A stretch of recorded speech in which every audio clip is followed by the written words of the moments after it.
What is up, y'all? I hope you are doing well. We're here for our weekly anchor message where we are receiving our spiritual lessons for the week to come.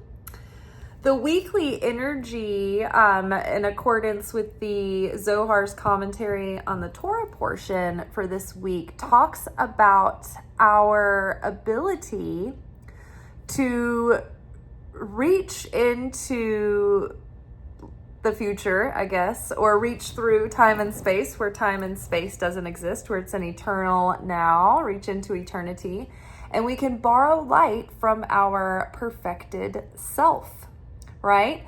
The self that we have that is gone through every lifetime and has done all the Tikkune Correction on the soul and has figured out the plan, the direction, the steps to take to get the dreams accomplished, to meet that person, to prepare yourself to be able to sustain and maintain these dreams. That person already exists. That person already knows the answer to the question that you are looking for the answer to about even something as mundane as the plans that you're trying to put together and the decisions you're making about your travel plans or, anything that you're wondering about or you need help with. Your future self, your perfected self already knows the answer. They've already been through it. They've already done all of this, and they're in that eternal place, and they're there available to give us assistance. And so the way we connect with that is through meditation and prayer. And in our meditation, it's like we can imagine that self reaching out to our waking material body consciousness and giving us the guidance, giving us the answers, giving us the strength, the courage, the bravery, the resilience, right? The peace inside to be able to step into those shoes of our higher self. So we're starting the week in sort of these conflicting feelings. I know a lot of us have a real sense of hopefulness and optimism and pride when we're looking at all of the footage and stories from the No Kings March and how there were zero incidents, zero, reports of any sort of upset, not a bottle thrown, not a piece of trash left behind. It was like everybody was on their best behavior. And it was really, really wonderful, very positive, very uplifting. There were even, I just saw like a video of these Proud Boys trying to get in some people's faces. It's like there's three of them. There's always like three in a crowd of them, so many. And they're just a pathetic little group. And they're still trying to like shake their little angry fists at this mob of like happy, celebrating people. And instead of getting like sucked into their evil rhetoric, this brass band just walks up and starts playing in their face, drowning out their voices. And the whole crowd starts just being goofy and dancing at them and basically mocking them. And eventually it looks like they almost can't help themselves but to start enjoying the music.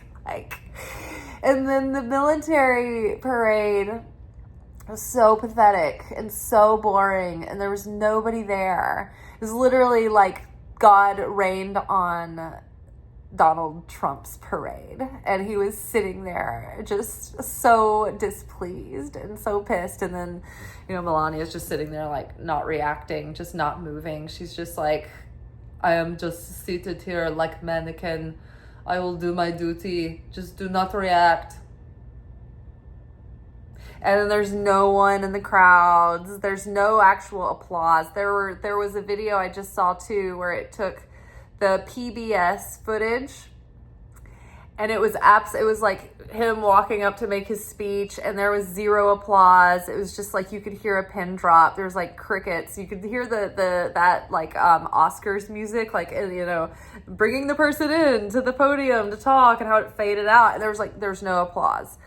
And then you saw the same clip with the same background people moving around, and it was for Fox, and it was just this generic roar of applause and like people just like cheering, and it was totally fake. It was like stock sound effect. So I feel very pleased. I am really eating that up. At the same time, I am somber. It also inspired, I am brought to tears when I see the videos of all of the individuals reporting to Egypt and some of the places where people are gathering in huge numbers and making their own convoy of civilian radical like peace, and goodwill sharers, and they are all just a ragtag team of misfits from around the world who are trying to get aid into Gaza. And so not millions, but thousands of people have marched and rode in convoys to the border where the blockades are, where they're blocking all of the humanitarian aid, and they're pleading with the armed guards, and they're protesting, and they are literally begging and for these guards to let them into Gaza to help the Palestinian people. So that to me is on a biblical level. It reminds me of the story of when the Israelites marched around Jericho until the wall of Jericho fell. And so my heart is just so, it's like a raging sea right now. There's just so much feeling and emotion welling up. And it's like the ocean, the ocean can change in an instant. It can be still like glass, and then in an instant it can be, a roaring storm. So that's kind of how I feel right now. And, I just saw reports as I was leaving work that, Donald Trump's warning Iranians to evacuate. And so it looks like the United States and Israel is probably going to war with Iran. And I am not for any war. I think that is the last case scenario. And I think that diplomacy is the first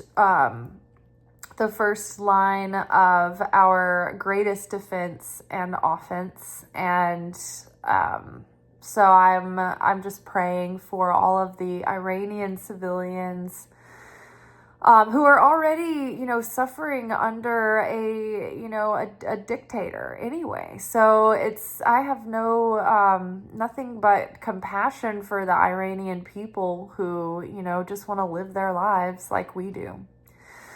So my prayers for the whole world right now, just honestly. And then another thing is that they've just been bringing up this part of this bill again to auction off our public lands and start drilling and deforestation. And that just devastates me, because we have one planet Earth, and these majestic, beautiful parks and places have been saved. They're national treasures. They're worldwide treasures. They don't belong to any of us. And when we wreck our lands and the beauty is stripped, that's it. We don't get it back. Once we develop and put all kinds of industrialism on these wild lands, they're gone. They're gone.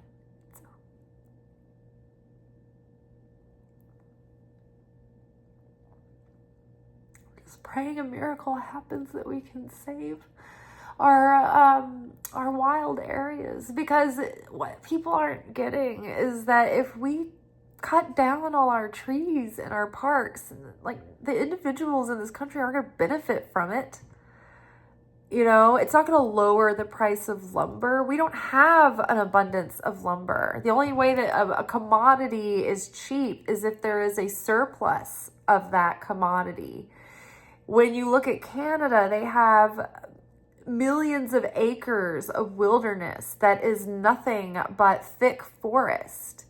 So this is where we log because there's nothing developed there, and there's such an abundance that there's not enough population on the planet to develop these areas, right? There's just such an abundance of trees. So that's why like lumber comes from there.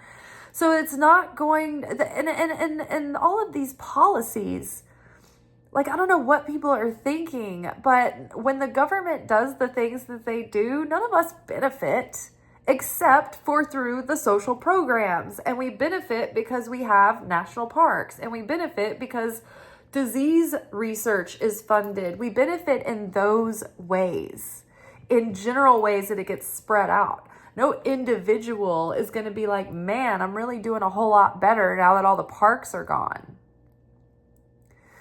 So people don't even understand that they're voting against their own interests, and they're not going to get anything out of it. They're just voting so that one guy can basically come in and buy and not even buy up the land. It's just like, here's free land, just take it, come in and deforest it. And it's like that's just going to make another dude even richer. And it's not going to be distributed to anyone. And you're going to be paying more taxes, and they're not going to be paying any. So hopefully people are starting to catch on to this. But as a nation right now, we just need to be praying in unity for the good of humanity, for the sake of humanity, to save nature, to save our immigrants, to save our children, to save our most vulnerable, the handicapped people, the old people, the people that depend on Medicaid and Social Security, and our future selves, right? How many people that are in, the millennial and, younger age group, we're not given that economy that got us a good start to get a good savings going and to provide for our future. It's looking pretty bleak. So we are going to need those programs when we're elderly.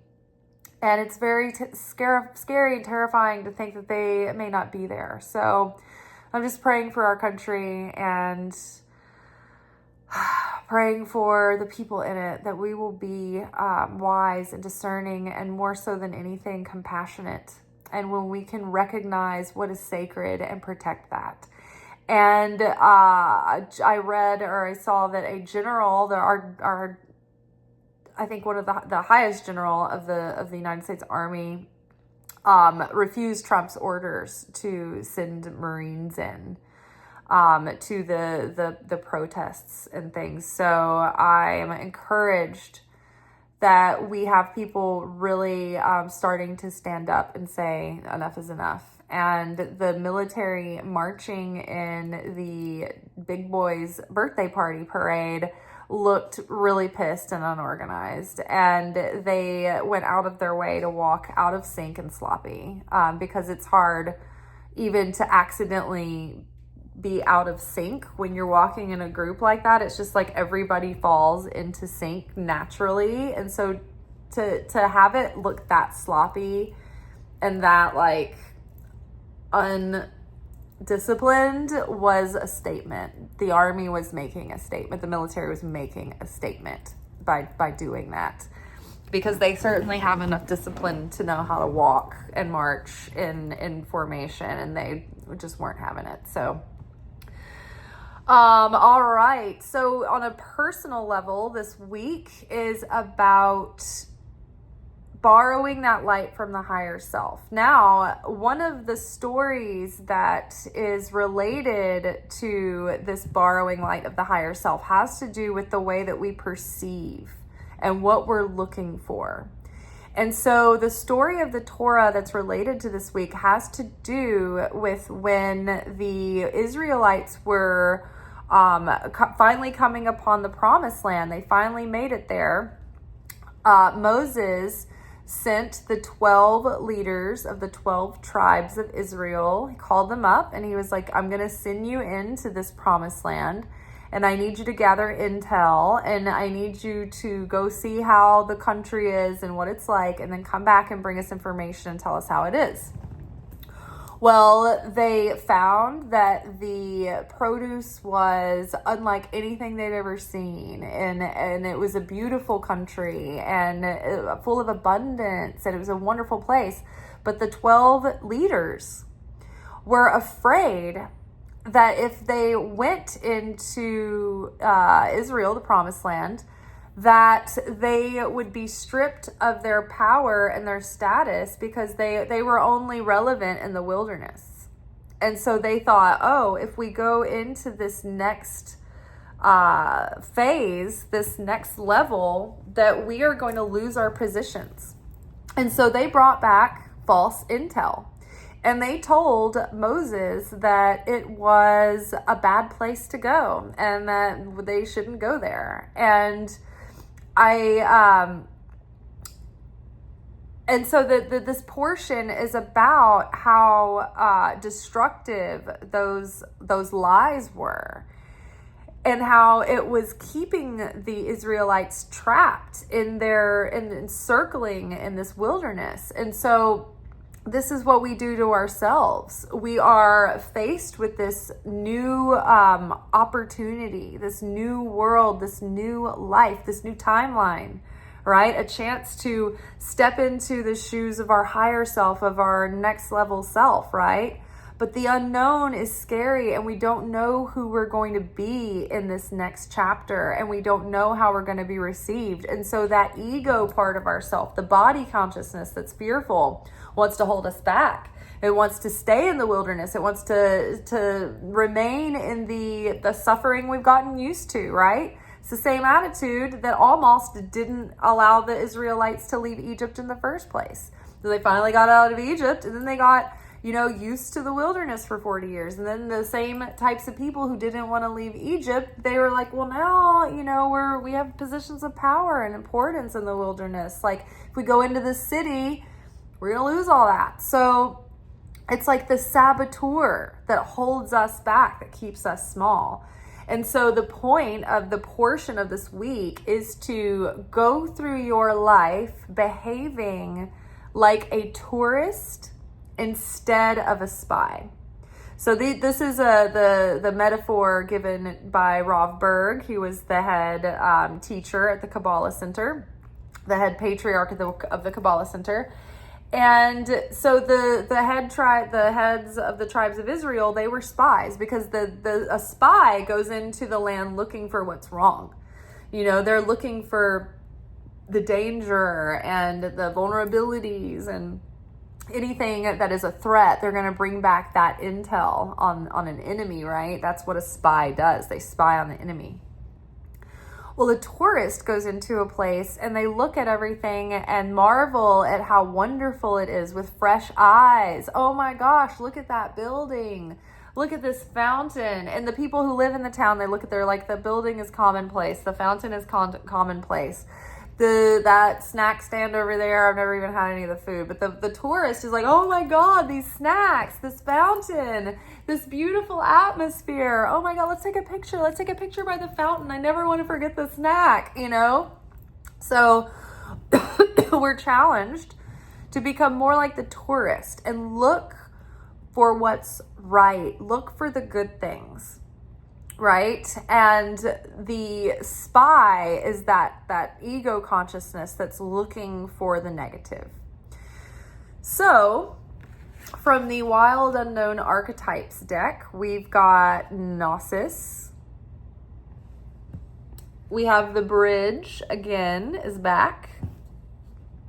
Don't call it a comeback. They never left. And then the Mother.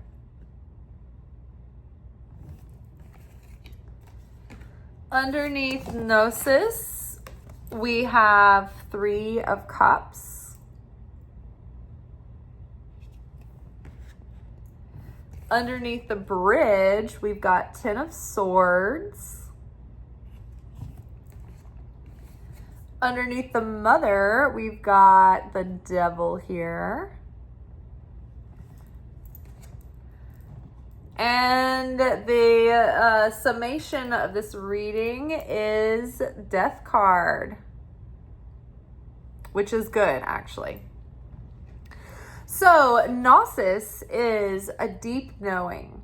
It's when a truth is revealed to you by God, right? It's like when you read a passage in the scripture and all of a sudden something that doesn't make sense, all of a sudden it does make sense. When you are given like an answer that you've been wondering about your life, and you're like, why can't I see why this is happening? Why can't I see what I need to do to change this, to change the trajectory? It's like that moment where your lived experience provides wisdom. But this is that higher wisdom, that higher truth that is woven in between the lines, right? When you have to read between the lines of the Torah. We were talking about that last week, about how, and in the Secret Teachings of Jesus video this week, it was all about the whole point of the Torah, to understand the Torah and the Bible, is to read beneath the surface. You're looking for the symbolic truth that is revealed to you beneath the surface material story that you're reading. It's not just about the people and the things that they're doing. The hidden wisdom of the Torah, there are mysteries that are clothed in garments, where the real meat, the real point of the Torah is underneath the garments. The stories are there so that we can understand and process the real secrets that are encoded in those stories. But it doesn't happen until we develop an understanding, until we have gone through a process of transformation within ourselves, and we devote ourselves to the study of that with an open, sincere heart to want to understand what it really means. And so then those revelations are given to us, and we can even study under, theologists and rabbis and priests and preachers who are, Bible experts, but we won't understand it for ourselves unless we devote our own time to it, right? We have to be devoted ourselves. You can't have other people nurture a relationship with your lover, can you? No, it has to be done by you. You have to have the relationship with your lover. And the Torah, or the Zohar, compares the Torah and its students to a lover who walks outside of his beloved's window and paces the perimeter, and he waits for the beloved to even just have a moment of a glimpse where the beloved looks through the curtain and removes the curtain, and just for a moment gives the lover a glimpse of the face. That is the study of the Torah. We go day after day. We show up every day, going through the pages, going through the lines, going through the stories, day after day, week after week, year after year. And every once in a while, we have that magical moment where the real meaning, that we can glimpse that beloved, and that beloved reveals something to us. And we feel the presence, and we feel the excitement of it, right? And you can't get that if you just show up once a year or here and there, and you're like, yeah, we'll see. What's up, beloved? Like Johnny come lately. It's like, no, this is a devoted lover who goes to that window every day just to catch a glimpse. And it never progresses from there, right? It's just this perpetual archetype of this excited lover who's passionate about this beloved, and anything, any glimpse, any little trace of the beloved is so exciting that keeps them coming back, wanting to get another glimpse. So this is gnosis, right? The gnosis that we have is this deeper understanding that has been coming alive in us recently, where we're starting to get what it's all about. We're starting to really get our feet to get our sea legs within the game, within the big game. We've seen that we are in this video game of life, and we've begun to learn the rules of the game. And now we're getting our wherewithal within the levels of the game, and we can almost anticipate the next challenge and the next challenge. And when those little challengers, those little opponents come to mess with us, it's like we can see them coming from a mile away. And it doesn't mean that some days we don't have a bad day, we don't still get triggered, we still don't go into a downward spiral, but we're starting to understand things better. And so this is that first level of celebrating that understanding, that light that's coming on, that revelation, that wisdom that's starting to really take root. Now, the reason I say that this is that first level of understanding is because Three of Cups often is a sign of a graduation, something to celebrate, but it's an early stage of completion. It also talks about pregnancy announcements and engagements, right? This isn't the wedding, but it's the preparation for the wedding. Now, two things I think that are interesting about this is that,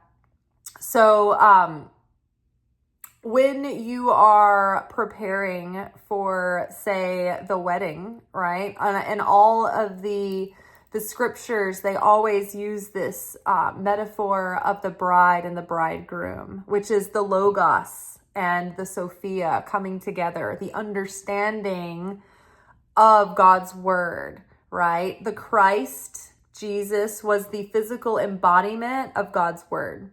Sophia, which is his female counterpart, which is supposedly physicalized in Mary Magdalene, but the aeons of the divine feminine and the divine masculine is the wisdom, the understanding of the Logos. Those come together. That's the alchemical marriage. When we, our soul, our spirit, our consciousness, can receive the Logos, the Gnosis, and understand it, it's like that is the bride and the bridegroom coming together in the bridal chamber, which is the heart, which is the bridge here. Now think about what happens when you are being prepared to be brought into the bridal chamber. What happens in the bridal chamber? This is the honeymoon suite. You're going to make love. You're going to have intercourse, right? So you have to prepare yourself to enter the bridal chamber. Right now, we are being prepared to enter the bridal chamber. Now, what do we have to do to prepare to enter the bridal chamber? We have to take off, we start to strip away our daytime coverings, our daytime garments. What is the daytime? It's the waking consciousness, the body consciousness, the part of our personality that moves through the physical world, that's worried about survival and human interests and interest in like making sure that we're okay. It's the body consciousness. It's the consciousness is usually influenced more by the ego. So when we take off those daytime clothes, and what are clothes? Clothes are consciousness, right? So we take off those clothes. But what do we put on instead? Our nighttime clothes. And it's not our go to sleep clothes. No, not for the bridal chamber. No, this is clothing that inspires desire and intimacy, right? And ecstasy and bliss, right? So we are now donning garments that are from the super consciousness and from the soul, for awakening the subconscious, not the part of the subconscious that's connected with our mind, but the part of the conscious that's related to the heart center. So we are putting on a consciousness that prepares us to come into oneness with this understanding of what life is trying to do for us, what it's all about, understanding the presence of God that's everywhere and the synchronicities that are trying to communicate to us, and the support from our God and from our Christ and our Holy Spirit and our angels and our spirits support network and our loved ones. They're all supporting us. And so it's like we're starting to understand the mysteries not to the fullest, right? We're just getting that glimpse. We're just getting that look at our beloved's face from behind the curtain. But this is what we're being prepared for. What was the other thing that I saw in this?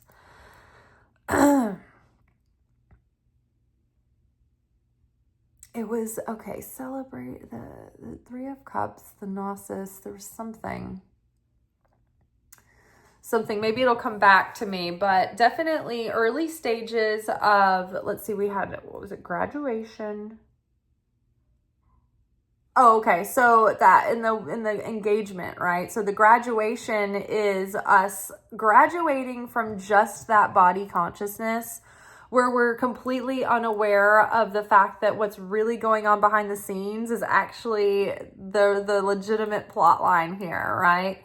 We know that it's not just the surface. We know that the antagonizers in our life are not just random and frustrating. They're there for a reason, which is bringing up, okay, that was it. So knowing that everything is happening for us and not to us, literally down to this example today.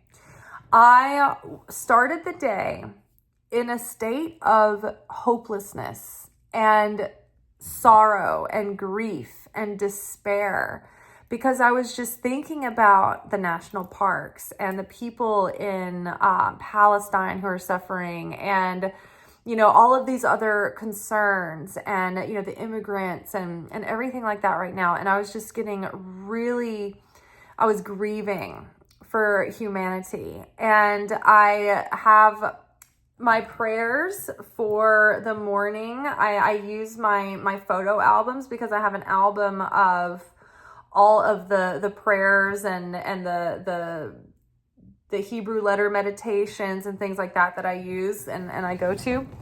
So it's my little prayer book in my album. But there was other spiritual tools that I have in that album, and I found a scale of emotions, and it's an emotional vibrational scale, and it shows the very lowest vibrational emotions, and then it tells you rung by rung, like what gets higher and higher, what helps you get into a higher emotional state, and what is higher vibration and what's more empowering.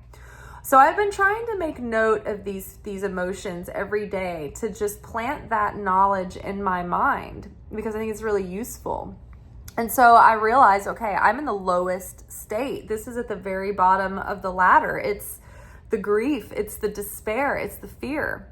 Well, what I happened to notice was that frustration, anger, irritants, blame, those are more empowering feelings than despondency. And so I thought that was interesting, and I've been trying to I just find it so interesting. So I've been trying to just notice, okay, because sometimes it's easier to go from it's not easy to go from absolute despondency to appreciation, joy, and inspiration, which are the highest, right? And so you have to kind of reach for the next best feeling. And so I was thinking about that. I was just planting that gnosis in my mind for the day. And not too long after that, I've been waiting for a particular sort of gel from the dermatologist, or cream. And I have been back and forth with the dermatologist, I don't know how many, this is my, I think, 6th conversation today between the lab and the dermatologist. They keep giving me the wrong thing. Then they call in the wrong size. And then I keep getting the Florida office instead of the Tennessee office. And it has just been so frustrating, because I don't have tons of extra time during my day. And every time I have to talk to these people, it's 20, 30 minutes out of the day. And I don't get to do vital things that I was going to do. So I'm getting really frustrated, and I'm expressing it to this woman who is trying to pass the buck and be like, maybe you should call the office back. And I'm like, look, I'm really, really frustrated, and I'm sorry to put this on you, but this is my 6th phone call to back and forth between these offices who continue to miscommunicate. And this one specific detail of the size of the tube that I'm asking for is like, it keeps getting like miscommunicated, and I keep emphasizing to the person every time, like, just double checking, you know, this is it, right? So finally I got this all worked out today, and the woman was patient with me, and I did my best, and I was like, look, I'm so sorry, but I am like so disgruntled and frustrated at this point. So then I got off the phone, and they fixed it, and, you know, I will get the cream. But then I realized this is happening not to me, because it's like, why does this have to happen to me? Why does this happen to me? You get all frustrated. Then I realized it was happening for me. Because after that, I wasn't so depressed that I couldn't go out and jog, and just like, you know, if I'm really in a depressed mood and I only have 30 minutes, I might, you know, tell myself, oh, I don't really have time to go run. Maybe I'll just watch like a video or something really quick and kill some time and learn something or whatever. No, that frustrating, irritating, infuriating experience got me out of the despondency and into my pluckiness that I needed to just take on the rest of the day. And so after that, I made the most of the time I had left of the day, and went in and had an okay shift at work. But I realized at that moment, even, you know, like God was up there and he was saying, you know, she's downward spiraling right now into a very low vibrational state, and we need to help her out of it. And I prayed this morning, God, help me be strong. Help me be resilient. Help me get out of this funk. And that was exactly the help that I needed to get out of the funk. It was like, you little Aries, your Cancer side is taking over, and you're getting too weepy, and you're watered down. You need some fire. You need a little bit of anger. You need some piss and vinegar, and we're going to give it to you. Oh, we're going to give it to you, all right? We're going to piss you off, because we're going to put you on with customer service, and we're going to waste days of your time. And you're going to start telling people that you need to be on the payroll. But then after that, you're going to be plucky enough to go take on the rest of your day. And that's just what I did. And I realized the gift that I had in that moment that seemed like a curse, but it wasn't. It was not a curse. It was a gift. So knowing that is phase one, graduated. It's like, okay, we're an active player in the game. I know the rules. I can see my enemies coming from a mile away, and I'm not even getting caught up in the traps of the drama anymore. The booby traps are laid for me, and I can see those too. So well done, good on us. We're starting to change our perspective, and that was one of the things that we were focused on as we transitioned out of this week and last week into this week. It's that shift of perception that is going to be the domino effect that's going to drastically change our life so much that it is going to change our fate and change the trajectory of our destiny. So now we have the bridge and 10 of Swords. 10 of Swords is the end of something. It's like the ending has happened. You can't go any further. And to me, in this moment, this is about the end of our old consciousness, the end of sitting on pins and needles, the end of these things just raking at us and plaguing on our minds. The way that we're looking at the world, the way that we're reacting to the world, the way that the world is affecting us is changing. We are changing the way that we process and the way that we deal with things and the way that we are more resilient because of these things. We're starting to become stronger. And so this is the thing that's going to help us unblock the bridge to help us move over into our next level, right? To be able to be in this world right now and to be able to be functional on a day-to-day basis and not go numb is a very difficult tightrope to walk right now.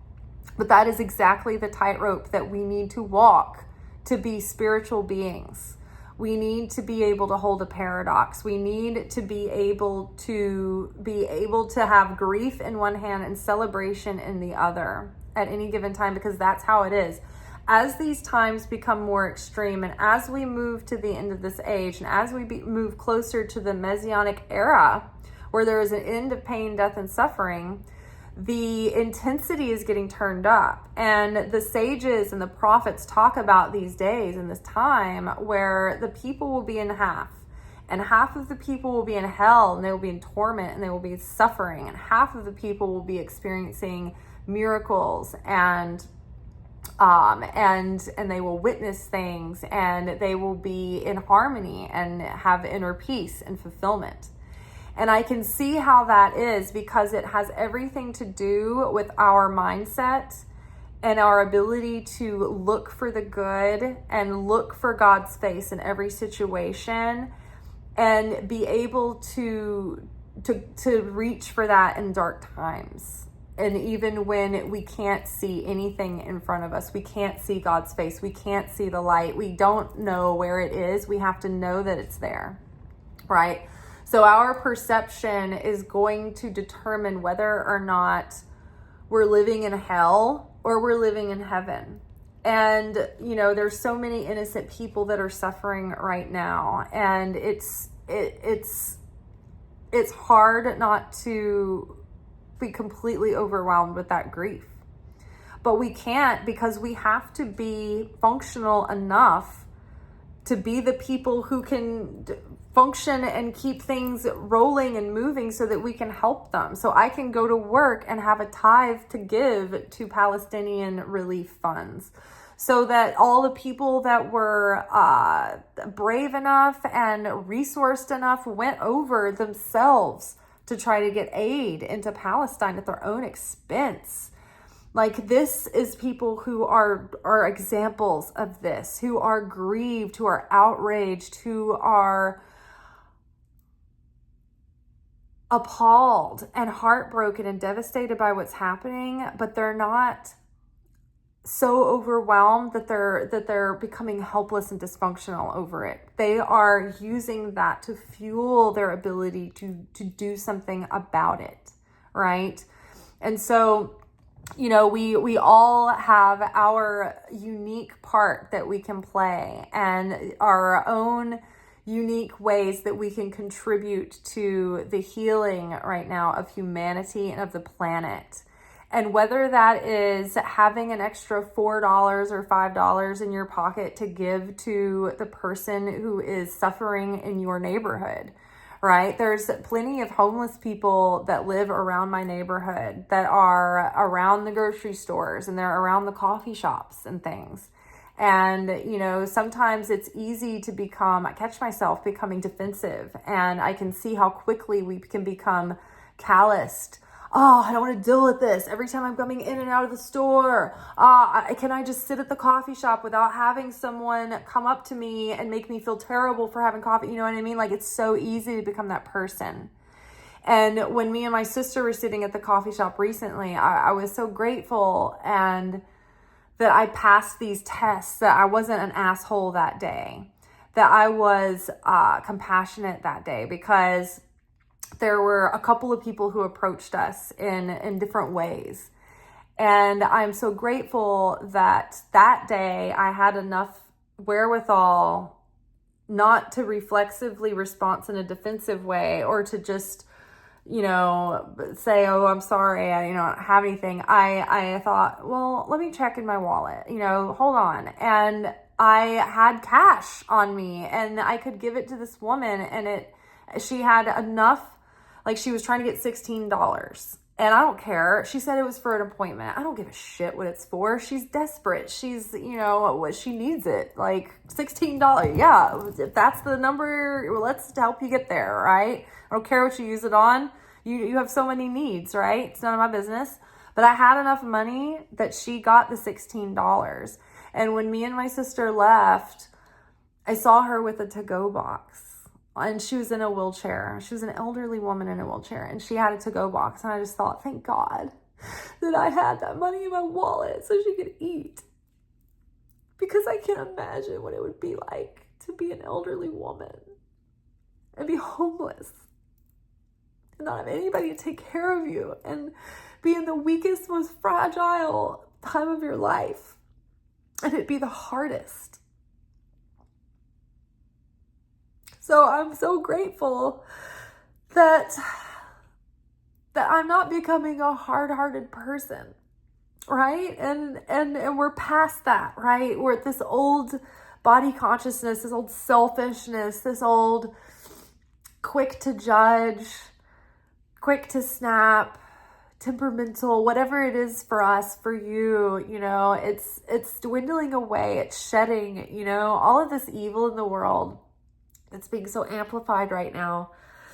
It's really making us all look at ourselves and think, I want nothing to do with that. Please, God, help me not be that way. Help me bring out the angelic part of myself, not the demonic part of myself. And so we're transcending the ways that those dark powers hold our personality hostage. And we're rising above and we're transcending those ways. And so we're putting an end to old consciousness, the old ruinous fears, prejudices, selfishness, all of it, the insecurities. It's shedding like that snake skin, and it's moving all of the barriers and the blockades from being able to cross over the bridge into the promised land, into that next level, into that new era, that new age of mindset, that new consciousness that's going to give us a new life. And so one of the specific areas of focus this week for our work and where we can do a lot of overhaul to move a lot of the blockade has to do with our relationship and our dynamic and our understanding of mother. The more we can heal our relationship with our own mother, the more it positively affects our self-worth, which also positively affects us in what we expect for ourselves and the boundaries that we're able to set and maintain. Right? And so when we have low self-worth, we don't have the strength to set boundaries with other people or with ourselves, right? We get weak. We, go back on our word. We say we weren't going to do it, but we do, I fell into this bad habit again, and so that's when we need to keep better boundaries with ourselves and keep promises to ourselves. Well, it also has to do with what we'll accept and what we'll settle for. And this has everything to do with what kind of jobs that we have and how much we get paid and what kind of romantic partners that we attract and we entertain. Because it has everything to do with what we feel we deserve, what we feel that we will not settle for, and what we do end up settling for, or what we will and won't accept. So our mother, she has an effect on how we feel about ourselves and what we will accept. So our mother issues have an effect on our self-worth, which then in turn affect our relationships with love and money. So the devil card is with the mother card. So the devil knows how to pull the strings with our relationship with our mother. And so it tries to keep us from having a good relationship with mother. Look at this mischievous little devil, right? Oh, I'm going to cause you tension with your mother. I'm going to make, now that everything's been peaceful for a while, I'm maybe just going to have one of you say just the wrong thing to set the other one off and set this whole thing in, a big fight again. Or, oh, your mother's going to say something that's going to, set back all the work that you've done, right? And that's what the opponent wants. The devil wants to keep our relationships with our parents in conflict because our parents have such an effect on our life and our development and our becoming. And so the opponent is trying to thwart our development and our becoming. The opponent doesn't want us to transcend. The opponent doesn't want us to awaken into our higher self. The opponent wants us to be struggling in the body consciousness and fighting it out and duking it out and try to take for the self alone and push everybody else around. The opponent wants to bring death and destruction. And so we're seeing through that, though. We're seeing through the opponent's games. And every time we overcome the opponent, we get big Mario'd, right? Da, da, da, da. We get, we're up leveled, right? But we can never sleep on the fact that every time we are, we're brought up a level, so is the opponent. Every time we move up to our next level, we get a next level opponent comes with us. So this is like a tireless motherfucker who never leaves us alone. But we can study our opponent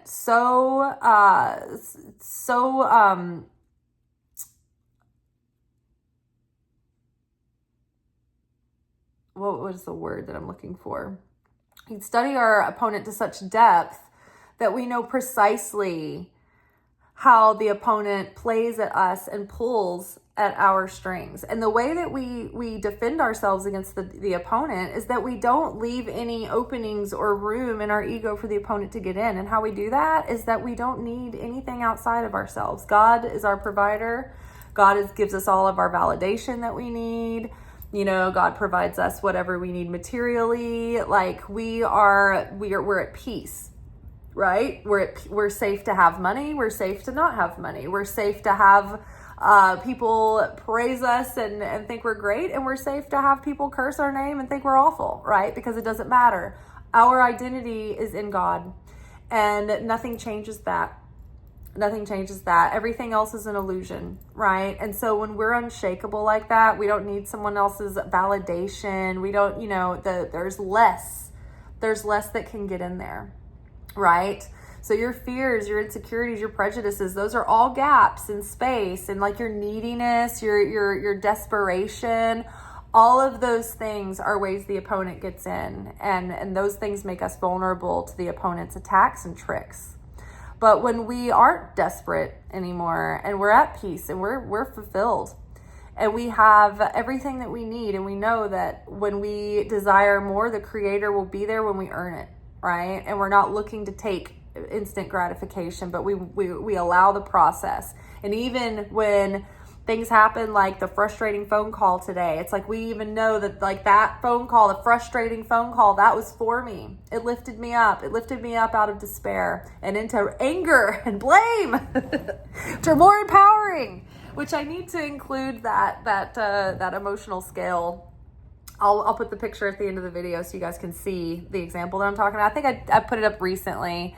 If I remember tomorrow, I'll try to share it on the community tab where I can just put posts, and maybe you can like save or screenshot the actual photo, the slide. I don't even know where I got it. I probably Googled it and then just saved the image, but it's so helpful to see it.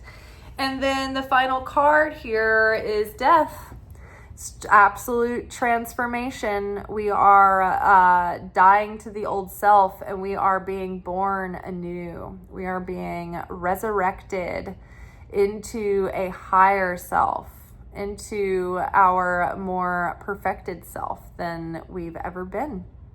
And it's always a work in progress, and it's never over, right? The work is always going. There's always more to understand. There's always more to discover about ourselves. There's always more to correct and to enhance and to bring to life and to reveal, right? Because the light of the Creator is eternal and infinite, and we can channel that light through ourselves, but we have to become the vessel that can contain that light. And so the more we do work on our soul and perfect that soul, and let go of those devilish influences, and fears and greed and all of those 7 deadly sins, then we can channel that light more brightly through, right? Because we've removed those layers of soot, and tar that shroud that light.